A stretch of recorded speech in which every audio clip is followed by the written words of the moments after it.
పెళ్ళైనా పండగైనా వేడుక ఏదైనా పట్టుచీరల ప్రత్యేక వేదిక వారాహి సిల్క్స్. నమస్తే, వెల్కమ్ టు సుమన్ టీవీ. నేను మీ కృష్ణవేణి. ఈ విశ్వంలో అనేక ఎనర్జీస్ ఉన్నాయి. మనం లో ఫ్రీక్వెన్సీలో అంటే బాధ, దుఃఖము, అప్పులు, నెగిటివ్ థాట్స్ ఇవన్నిట్లో ఉన్నాము అంటే ఖచ్చితంగా మనం లో ఎనర్జీలో ఉన్నామని అర్థం. చాలా మందికి డబ్బు ఉంటుంది, ఎప్పుడు హ్యాపీగా ఉంటారు, వాళ్ళు ఏదనుకుంటే జరిగిపోతుంది. ఎందుకు ఇట్లా అవుతుంది అంటే వాళ్ళ చుట్టూ ఉన్న వ్యక్తులతో పాటు వాళ్ళు కూడా ఫుల్ హై ఎనర్జీలో ఉంటారు. వీటన్నింటి గురించి ఏ ఎనర్జీలో ఉంటే మనకి ఏం వస్తుంది, ఏం నష్టపోతాయి క్లియర్గా మనకి వివరించడం కోసం ఈరోజు మనతో పాటు ఉన్నారు quantum physicist, spiritual scientist, energies, quantum physics గురించి, స్పిరిచువాలిటీ గురించి అనేక పుస్తకాలు రచించినటువంటి రచయిత సిద్ధా వెంకట్ గారు ఉన్నారు. మాట్లాడదాం. ఈ రోజు సిద్ధా వెంకట్ గారి మాటల్లో మనం తెలుసుకోబోయే అంశం చాలా ఇంపార్టెంట్. కృతజ్ఞత, గ్రాటిట్యూడ్. చాలా మంది మాకెవ్వరూ సాయం చేయలేదు కానీ మేము చాలా మందికి సాయం చేసామని చెప్పుకుంటారు. ఇది వాళ్ళ గురించి వాళ్ళు గొప్పగా చెప్పుకునే క్రమంలో బాగానే మాట్లాడతారు కానీ దానివల్ల చాలా నష్టపోతారు.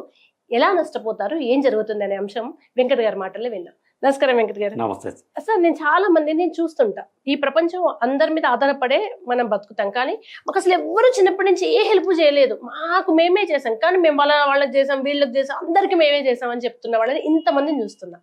దానివల్ల వాళ్ళ ఎనర్జీస్ మొత్తం లో అయ్యి వాళ్ళు చాలా కష్టాల పాలవుతారు అని వింటున్నాను. ఎలా, ఎందుకు? యాక్చువల్గా మీరు కృతజ్ఞత అనేది ఈ భూమి మీద అత్యంత గొప్ప శక్తి మేడం, అండ్ హైయెస్ట్ ఎనర్జీ అంట. మనం సింపుల్గా చెప్పాలంటే ఎనర్జీస్ని క్యాలిక్యులేట్ చేసుకుంటే హైయెస్ట్ ఎనర్జీ కృతజ్ఞత.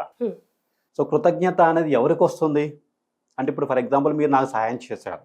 ఈ సాయం చేసినందువల్ల నాకు మనస్ఫూర్తిగా అరే నేను అవసరంలో లేకపోతే ఇబ్బందులలో ఉన్నప్పుడు నాకు ఈ వ్యక్తి ఉపయోగపడ్డాడు అనేసి ఒక భావన ఉంటుంది మనసులో, ఎప్పుడు కూడా ఉంటుందండి ఆ భావన.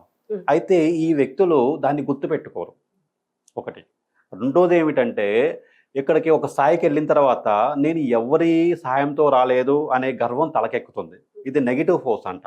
అంటే మనం ఏమనుకుంటామంటే డబ్బు లేకపోతే పేరు, కీర్తి అనేది హైయెస్ట్ ఎనర్జీ అనుకుంటాం కదా. కానీ అది హైయెస్ట్ ఎనర్జీ ఎప్పుడవుతుందంటే గర్వం లేనప్పుడు మాత్రమే. అంటే మీకు తలకెక్కించుకొనేసేసి పొగరగా మదంతో వ్యవహరిస్తున్నంత కాలము మీ శక్తి స్థాయిలు అనేవి అక్కడక్కడే ఉంటూ ఒక్కోసారి డౌన్ అయిపోతుంటాయి, సడన్గా డౌన్ అయిపోతుంటాయి. సో కాబట్టి మనము కృతజ్ఞత అనేది ఎప్పుడు కూడా కలిగి ఉండాలి, ఎవరి మీదైనా కలిగి ఉండాలి. అండ్ మనకి చిన్న సహాయం చేసినప్పటికి కూడా మనం కృతజ్ఞత కలిగి ఉన్నప్పుడు మాత్రమే మన ఎనర్జీస్ అనేవి వృద్ధి చెందుతాయనేసి సైంటిఫికల్గా కూడా ప్రూవ్ అవడం జరిగింది. ఓకే, ఇది మీరు క్వాంటమ్ ఫిజిక్స్ మీద చాలా రీసెర్చ్ చేస్తున్నారు కదా. ఇప్పుడు అందరూ అన్న స్పిరిచువాలిటీ లేదు అన్న సైన్స్ ఇప్పుడు మళ్ళీ అక్కడికి వచ్చి ఆగింది. అందరం వేవ్ ఫామ్ లో ఉన్నాము అని చెప్పి ఇప్పుడు చాలా మందికి అర్థం కాని వాళ్ళకి అర్థమయ్యేటట్టు మాట్లాడుకుందాం మనం. ఈ కృతజ్ఞత అనేది ఇప్పుడు నేను ఇక్కడ ఉన్నా, మీరు ఎక్కడో ఉన్నారు, ఆయన వింటాడా పాడా అని నేను ఇక్కడ నలుగురిలో నాకు ఎవరు సాయం లేదని చెప్తాను. కానీ వేవ్ ఫామ్ లో ఆయన వినకుండా అక్కడ దాకా రీచ్ అవుతుంది అని అంటారు. అది నిజమా? అవునండి. క్వాంటమ్ ఎంటాంగిల్మెంట్ ప్రకారము, క్వాంటమ్ ఫిజిక్స్ ప్రకారము మనం ఆలోచిస్తే ఈ సృష్టి అంతా కూడా ప్రకంపనలే. అంటే సింపుల్గా చెప్పాలంటే మనం ఎనర్జీనే, ఎవ్రీథింగ్ ఇది ఎనర్జీ. మీరు, నేను, సృష్టి అంతా కూడా శక్తి. అయితే ఇది మైక్రో లెవెల్లో, స్థూలంలో అంటే సూక్ష్మంగా చూసినప్పుడు మాత్రమే దీన్ని అర్థం చేసుకోగలుగుతాం. కానీ సూక్ష్మంలోనే క్రియేషన్ జరుగుతుంది. అపోజిషన్ ఏంటంటే సృష్టి అంతా కూడా సూక్ష్మ స్థాయిలో జరుగుతుంది, స్థూల స్థాయిలో ఏం జరగదు. సో మనం ఏమనుకుంటాం, స్థూల స్థాయిలో ఉన్నప్పుడు నా చుట్టూ ఇది ఏమి లేదు కదా అనేసి అనుకుంటాం. కానీ మన సబ్ కాన్షియస్ మైండ్ మనల్ని ఎప్పుడూ గమనిస్తూనే ఉంటుంది, యూనివర్స్ మనల్ని గమనిస్తూ ఉంటుంది. ఓకేనా. మన ఆలోచనలు అనేవి ఎప్పుడు కూడా ప్రకంపన రూపంలో బయటికి వెళ్తూనే ఉంటాయి. మీరు హోల్డ్ చేయలేరు కదా, ఆలోచనలు రిలీజ్ చేస్తూనే ఉంటారు. అవి మంచివా చెడ్డవా, హైయెస్ట్ ఎనర్జీనా లేదా లోయెస్ట్ ఎనర్జీ అనేది ఈ సృష్టికి తెలుసు. అంటే మేధస్సు ఒకటి ఉంది. క్వాంటమ్ ఫిజిక్స్ ఏం చెప్తుందంటే దెర్ ఇస్ ఏ ఖచ్చితంగా ఇన్ఫైనైట్ ఇంటెలిజెన్సీ పనిచేస్తుంది యూనివర్స్లో. So we cannot escape from it. So కృతజ్ఞత అనేది ఏమిటంటే మీరు చేసిన సహాయానికి లేదా మీరు పొందిన సహాయానికి ఈ సృష్టికి లేదా మనుషులకి, మీ చుట్టూ ఉన్న వ్యక్తులకి ఇచ్చే ఒక భావన, అంటే ఒక మంచి భావన. ఈ మంచి భావన మీ లోపల ఉంటే మీకు ఆటోమేటిక్గా లా ఆఫ్ అట్రాక్షన్ ప్రకారము మీకు అన్నీ కూడా అనుకూలమైన సంఘటనలు జరుగుతూ ఉంటాయి.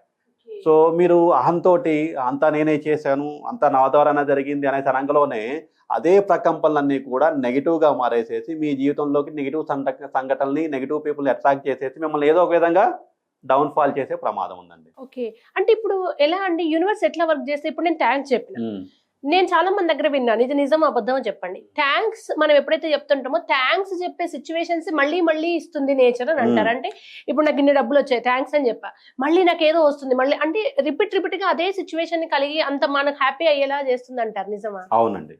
ఎందుకంటే నేను ఇందాక చెప్పాను కదా, క్వాంటమ్ ఎంటాంగిల్మెంట్ సైంటిస్టులు ఏం ప్రూవ్ చేశారంటే ఈ సృష్టి అంతా కూడా ఏకత్వ స్థితిలో ఉందండి. సో మీరు ఏదైతే రిలీజ్ చేస్తున్నారో ఆలోచన ఏదైతే ఉందో ఈ ఆలోచన ఈ సృష్టిని మొత్తం కూడా ప్రభావితం చేస్తుంది. మన ఆలోచన ఇప్పుడు మనం చూడండి, మన ఆలోచనల మధ్యలోనే ఉన్నాం. ఇవన్నీ కూడా హైదరాబాద్లో ఉన్న వ్యక్తులంతా కూడా ఆలోచనల మధ్యలో, ఇవన్నీ కూడా తరంగాల రూపంలో. రేడియో వేవ్స్ కనిపించట్లేదు అనేసి రేడియో వేవ్స్ లేవా? ఉన్నాయి కదా, రేడియో వింటున్నాం కదా. అదే విధంగా మనం అనుకుంటాం కదా, మన లోపల ఉండే ఆ నెగిటివ్ భావనలు, అహంకారపూరితమైన భావనలు, బాధ భావనలు ఇవన్నీ కూడా మనల్ని ఏం చేయలేము అనుకుంటాం. కానీ మీరు అన్నట్లు సో ఒకానొక సమయం వచ్చిన తర్వాత మీ యొక్క లోపల ఉండే ఆ భావన అనేది ఈ సృష్టిని మొత్తం ప్రభావితం చేస్తుంది. So every action there is equal and opposite action ప్రకారము మళ్ళీ మీరు ఏదైతే రిలీజ్ చేశారో, మీరు అహాన్ని రిలీజ్ చేశారా, అలాంటి వ్యక్తులే మీ జీవితంలోకి వస్తారు, అలాంటి పరిస్థితులే మీ జీవితంలోకి వస్తాయి, అలాంటి సంఘటనలే మీరు ఆకర్షిస్తూ ఉంటారు. మీరు ప్రేమని కృతజ్ఞత రిలీజ్ చేశారా, అలాంటి వ్యక్తులే మీ జీవితంలోకి వస్తారు, అలాంటి సంఘటనలే మీరు అట్రాక్ట్ చేస్తూ ఉంటారు. అండ్ ఇంకొక విషయం ఏంటంటే వాళ్ళు మిమ్మల్ని డెవలప్ చేస్తారు. ఈగో ఉన్న వాళ్ళు మిమ్మల్ని ఎప్పుడు కూడా అంతే కదా, మీ చుట్టూ ఉన్న వ్యక్తులు ఎలాంటి వ్యక్తులు ఉన్నారో మిమ్మల్ని మీ వృద్ధికైనా సరే మీ పతనానికైనా కానీ మీ చుట్టూ ఉన్న వ్యక్తులు సంఘటనలే కదా దారి తీసే. సో కాబట్టి every action there is equal and opposite action. మీరు రిలీజ్ చేసిన ప్రతి ఆలోచన శక్తే కదా, మరి శక్తికి రివర్స్ లో ఇంకో శక్తి కూడా ఉంటుంది. ద్వంద్వ మనం భౌతిక ప్రపంచంలో ఉన్నాం కాబట్టి రెండు శక్తులు ఉంటాయండి. అంటే మీరు పాజిటివ్ ఎనర్జీ ఉంటే పాజిటివ్ ఎనర్జీని మనం ఆకర్షిస్తాం, నెగిటివ్ ఎనర్జీ ఉంటే నెగిటివ్ ఎనర్జీని ఆకర్షిస్తాం. అందుకనే గ్రాటిట్యూడ్ అనేది మీరు అన్నట్లు మీరు వాళ్ళు ఇష్టం ఉన్నా లేకపోయినా, ఓకేనా, వాళ్ళు మనతో ఉన్నా లేకపోయినా, కానీ వాళ్ళు చేసిన సాయం అనేది మనకి గతంలో చేసిన సాయం అనేది ఎప్పుడూ ఉంటుంది. దాన్ని మనం ఎప్పుడు కూడా గుర్తు పెట్టుకోవాలి, దాని పట్ల మనం ఎప్పుడు కూడా కృతజ్ఞతాభావాన్ని కలిగి ఉండాలి. ఇది మిమ్మల్ని చాలా వృద్ధి చెందిస్తుంది. అంటే ఇప్పుడు రెండు రకాలు ఉన్నాయి కదా, కొంతమంది ఏమో ఊరికే మంచి వాళ్ళని చెప్పుకోవడానికి లోపల లేకుండా చెప్పేవాళ్ళు ఒకటి, రెండోదేమో వాళ్ళ గురించి చెప్తే క్రెడిట్ వాళ్ళకి వెళ్ళిపోతుందేమో, వాళ్ళ మీదకి ఫోకస్ పోతుందేమో, నేను తక్కువైపోతున్నామో, పదే పదే సెల్ఫ్ గా వాళ్ళ గురించి వాళ్ళు ప్రమోట్ చేసుకునే వాళ్ళు ఉంటారు. నలుగురు కలిస్తే చాలు, చాలా అట్లాంటి వాళ్ళు డెవలప్ అవుతున్నారు కదా, వాళ్ళకే బాగుంది కదా, న్యాయంగా నిజాయితీగా ఉన్న వాళ్ళేం డెవలప్ కావట్లేదు కదా అనేది కామన్ కదా. ఈ సక్సెస్ ఇది ఎన్ని రోజులు ఉంటుంది? పాపం వాళ్ళు అన్న మాటల్లో నిజం ఉంది కదా. ఎలా అంటే ఒకటేంటంటే, ఒకసారి రజనీకాంత్ డైలాగ్ ఉంది, మంచి వాళ్ళు కొంచెం లేట్ అవుతుంది సక్సెస్ అవడానికి కానీ పర్మనెంట్ ఉంటుంది, చెడ్డవాళ్ళు త్వరగా సక్సెస్ అవుతారు కానీ కింద పడతారు. సో గుర్తు పెట్టుకోండి. ఇంకొక విషయం ఏంటంటే, సక్సెస్ఫుల్ గా మనం ఏదైతే వీళ్ళు చూస్తున్నామో వాళ్ళంతా కూడా నిజానికి వాళ్ళు సంకల్పం ద్వారా సృష్టించుకున్నారు, ఓకేనా. సో వాళ్ళు ఆరా కాదు, అది వాళ్ళు గట్టి సంకల్పం అన్నమాట. సో ఇప్పుడు మీరు అన్నారు కదా, మనిషిలో స్వార్థం ఉంటుంది, నాకే పేరు రావాలనేది. మరి ఇప్పుడు పేరు రావాలనుకున్నప్పుడు భగవద్గీతలో కర్మని ఎలా చేయమన్నాడు? ఇప్పుడు వాళ్ళు ఏ లెవెల్లో ఉన్నారు? అటాచ్డ్ లెవెల్లో ఉన్నారు. ఇప్పుడు వాళ్ళు తక్కువ స్థాయిలో ఉన్నారు, ఎక్కువ స్థాయిలో ఉన్నారు? మామూలు అటాచ్డ్, పక్క వాళ్ళని కూడా లాక్కునే అటాచ్డ్. ఇప్పుడు మీరు భగవంతుడు ఈవెన్ కృష్ణుడు చెప్పినట్టే ఏ లెవెల్లో చెప్పిండు? ఆయన 1000 లెవెల్లో ఉంటాడు కృష్ణుడు, 1000 అంటే హైయెస్ట్ లెవెల్లో ఉన్నాడు ఆయన, ఓకేనా. ఆయనే కదా హైయెస్ట్ మనం. సో ఆ లెవెల్లో ఉన్న వ్యక్తి ఒక విషయం చెప్పిందంటే హయ్యర్ ఎనర్జీని అనేది కదా. సో ఇప్పుడు మనము ఆయనకి ఆపోజిట్గా చేస్తున్నామంటే ఇప్పుడు ఆ ఫోర్స్ అనేది ఎలా పనిచేస్తుంది? అంతే ఆపోజిట్ గానే పనిచేస్తుంది. భగవంతుడు ఒక ఇన్స్ట్రక్షన్ ఇచ్చాడండి, దానికి మీరు రివర్స్లో చేస్తున్నారంటే అది ఆ బలం అనేది మీకు ఎలా పనిచేస్తుంది? నెగిటివ్గా పనిచేస్తుందా, పాజిటివ్గా పనిచేస్తుందా?